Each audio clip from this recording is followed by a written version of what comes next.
Yo, what's up guys, I'm KBHD here. So this is a fun one. A couple days ago, Xiaomi gave me a first look at a prototype smartphone that they've been working on. So similar to some things we saw at CES, this isn't a real phone with a price tag that has a shipping date or anything like that. This is just a functional prototype to show a cool idea they had. And that idea is, what would happen if you took those curved edge displays and just curved them right over the back, all the way around to the back of the phone, so you're just looking at full 110% screen. And that is how we arrived at this, the Xiaomi Mi Mix Alpha prototype.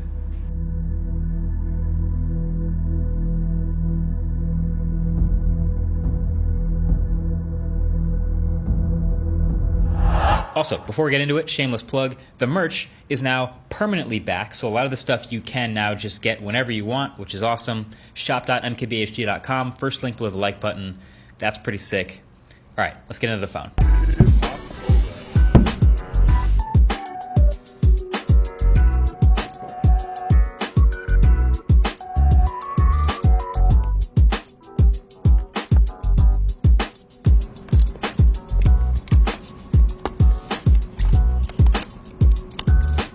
So this is that Xiaomi Mi Mix Alpha, and it doesn't look like any other phone I've ever seen before, and I've seen a lot of phones. So you might remember their Mi Mix line for a while has been that line of phones where they really push the design to the limits. The first Mi Mix was one of my favorite phones for that reason, so that's why this one got the Mi Mix name, and it's definitely no exception. The materials, the specs, and of course the display are pretty next level. So there's the frame of the phone, which is this titanium alloy, which is harder than stainless steel, and the camera covers are all made from sapphire, and the camera strip on the back here is ceramic. I don't have a Mohs pick handy or anything, but I tend to believe that because this phone is heavy, like it's clearly dense and has a lot of extra material, extra glass for the screen, etc. And the specs, not that they matter, but they are pretty high-end, which shows that they didn't have to sacrifice too much to make this form factor happen. So Snapdragon 855 Plus, 512 gigs of UFS 3.0 storage, 12 gigs of RAM, and a 4050 milliamp hour battery. That's pretty good. If anything, you'd maybe want to see the battery even bigger, but a lot of that space, as you can tell, is going to be taken up by the screen wrapping around inside the phone. And it does have 40-watt fast charging, which I will definitely get back to in a second. So clearly the focal point of the phone here is this screen. I mean, just imagine seeing someone in person using this display where you can see it from the front, from the sides, and from the back. This is a 2088 by 2250 OLED display with a very thin top and bottom bezels that wrap around to meet the camera strip at the back, which is what I'll call it. This houses a couple of things, including the 108 megapixel primary camera, the 20 megapixel ultra wide with macro capabilities, and the 12 megapixel telephoto camera and dual LED flash. And this phone also even has an in-display fingerprint reader, impressively, and it's 5G enabled, and there's a whole bunch of optimizations in Xiaomi's MIUI Alpha software, like the battery and status bar icons and notification counter are on the side of the phone here instead of at the top. So it kind of cleans up the top to just be a notification pull down and not have to display all that stuff all the time, which is kind of neat. And it's also just like crazy, no matter what angle you look at it, it just doesn't look right. Like, it doesn't look like a real phone. It looks futuristic before you even think about any of the sort of practicality trade-offs. Also, I told you I would mention the charging again. I think probably the coolest part of having a wraparound screen like this is the charging animation. So go ahead and plug this phone in with the screen off, and the whole thing lights up and animates the battery starting to fill up the whole thing like liquid power flowing into the phone. I love this, and it doesn't stay on the whole time you're charging. That'd be kind of annoying at night, but it is pretty damn cool, you got to admit. And notifications will also do the same thing. They'll sort of glow all the way around the screen, which is super cool. So seeing this phone on video is pretty sweet, and that's one thing, but actually holding it in person and considering using it is a total different thing, and it brings up a lot of questions. So now that I've actually held it and sort of used it, I'm here to answer those questions. So first off, number one, just what does it feel like to hold and use? And so to that I'll say, like I mentioned earlier, it's heavy, but what's funny is it isn't as slippery as some of those other glass phones. Like, it seems like my finger is grippy with the display glass better than it is with some other materials. And just overall it feels like Well, you're holding all screen, so the immersion factor is very real. And then you might be wondering, hey, wait a second, where are the speaker and the selfie camera up at the front? Great question, two different answers. So there's a regular speaker at the bottom of the device still, but for your phone calls, that earpiece is replaced by an electromagnetic speaker, basically that's vibrating through the glass to create sound. We've seen this in previous Mi Mix phones. And there is no selfie camera at the top. Instead, when you hit the selfie button, you then flip around the screen to take a selfie with the main 108 megapixel camera. Now, weirdly, the selfie mode doesn't let you switch to ultra wide or do nearly as many things as the main camera modes, which is a bummer, but in theory, this whole flip action takes your selfies to the next level because they're coming from the high-end main camera. So, all right then, how good are those virtual side buttons on the screen? Okay, I'll preface this by saying it's a prototype, but they're pretty bad. I mean, the idea is fine in theory, so there's a power button and a volume button on the right-hand side of the screen on the side, and when you hit that volume button and you get it just right while it's rejecting the palm touch all over the rest of the screen, but it's realizing that you hit the volume button, it pops up this slider, and then you can adjust the volume on the front, no problem, by sliding. But it really only works for me sometimes. Like maybe there's a trick to holding it just right where you learn over time how to get familiar with the palm rejection, whatever it is, but I didn't arrive at this, so this was a bummer.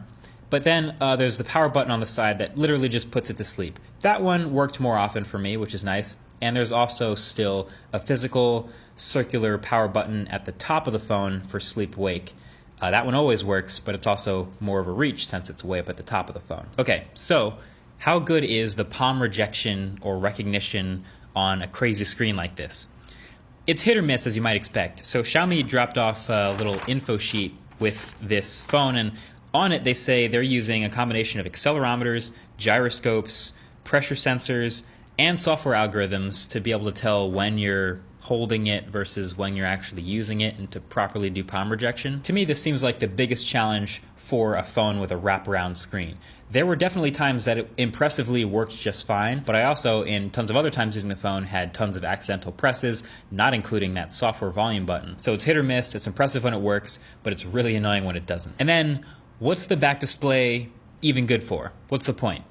Well, they've so far come up with a couple cool things. That number one is the charging animation that I told you guys about already. I think that's pretty sweet, maybe the number one cool factor. And then there's the fact that it takes the stuff from up in the top bar where it typically is and puts it on the sides to keep the front looking even more clean at the top. That's all right.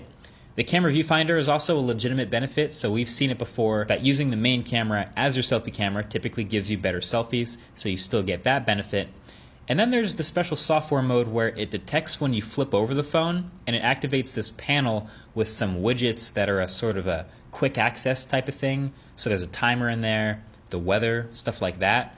That's pretty cool too. And then just looking cool. Like that's mainly it. It's pretty sweet to look at. Oh, also another question, is there a case for it? Yes, there is. I forgot to take video of it, but I can show you this photo. It literally only has a camera strip to anchor on, and then it sort of protects the outside, but not really. I don't even know why you would put this phone in a case, to be honest. Just accept that you have a super delicate phone. And then I want to point out that this display isn't flawless. Not to be a downer, but just like when you're working with a prototype, you naturally find a lot of things that could be improved. And this was the biggest illusion breaker of the whole thing, was the edges of the display. So right at the apex of those sides where it's rounding over the side, there's a gap in the cover glass. So it's not all one curved piece of glass. There's actually three pieces that sort of connect together. But when you run your finger over that apex, you can feel it, so it's not perfectly smooth. And then from certain angles, it even catches the light and rainbows a bit, and you can really see it. So that definitely takes away from the wraparound display illusion.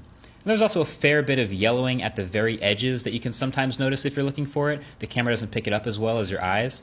And also, this sucker wobbles like crazy on a desk, but that's, I guess, unavoidable. There's no other place for it to lie flat. The camera bump is literally just a stripe down the middle. Overall, though, I gotta say, I'm very impressed by this functional prototype.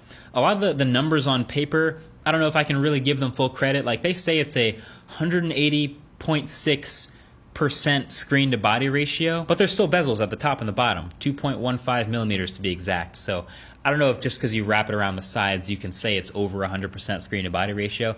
And also what's funny is on paper, this spec sheet again, they mention, they say it's a 7.9 inch diagonal screen, but it's not that big. They're measuring it from around the back corner to corner of the display, but really it's more like the size of a Pixel 4 or an iPhone 11 Pro Max. But yeah, that's about it. In this world where we have crazy concept cars, I'm glad that we also get to have these wild form over function concept smartphones, and maybe that idea turns into something someday. So let me know what you think of the wraparound display concept in the comment section below. Would you grab something like this? Would you want a phone that's that crazy, or is this completely over the moon, form over function, no reason to exist? Let me know what you think. Thanks for watching. Catch you guys in the next one. Peace.